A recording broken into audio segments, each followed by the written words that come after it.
கிரண் மதுமிதா கிட்ட என்னுடைய வேலைக்காக நீ ரெக்கமெண்ட் பண்ணணும்னு கேட்க நானும் தீபாவளி அப்ப இருந்தே கவனிச்சிட்டு இருக்கேன். ஏதாவது பிரச்சனையை உண்டு பண்ணணும்னே நீ சுத்திட்டு இருக்க. மரியாதையா இப்ப இந்த வீட்டை விட்டு வெளியே போறியா இல்ல செக்யூரிட்டியை வர சொல்லி கழுத்தை பிடிச்சி வெளியே தள்ளவான்னு கேட்க கிரண் கோமா அங்க இருந்து கிளம்புறாரு.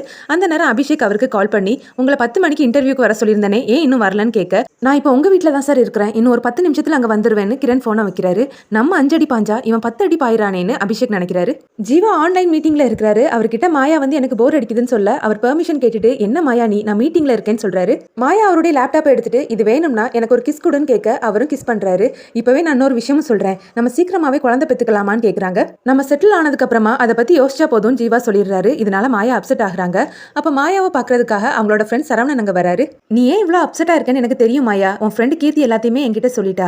இந்த குழந்தை இருந்தாச்சுன்னா அது உன்னுடைய கெரியர் குரோத்தையே பாதிக்கும். அதனால இந்த குழந்தை வேணுமா வேண்டாமான்னு நீயே நல்லா யோசிச்சு முடிவெடுன்னு சொல்லிட்டு போறாரு. மதுமிதா கௌதம்காக நான்வெஜ் சமைக்கிறாங்க. இதை பார்த்த பாட்டி ரொம்பவே சந்தோஷப்படுறாங்க. ஆமா நீ நான்வெஜ் சமைக்க மாட்டேன்னு உங்க வீட்டுல சொன்னாங்களேன்னு கேட்க அவருக்கு நான்வெஜ்னா பிடிச்சிருக்குது, எனக்கு அவருக்காக சமைக்கிறது பிடிச்சிருக்கு பாட்டின்னு சொல்ல அதை கேட்ட பாட்டி சந்தோஷத்துல கண் கலங்குறாங்க.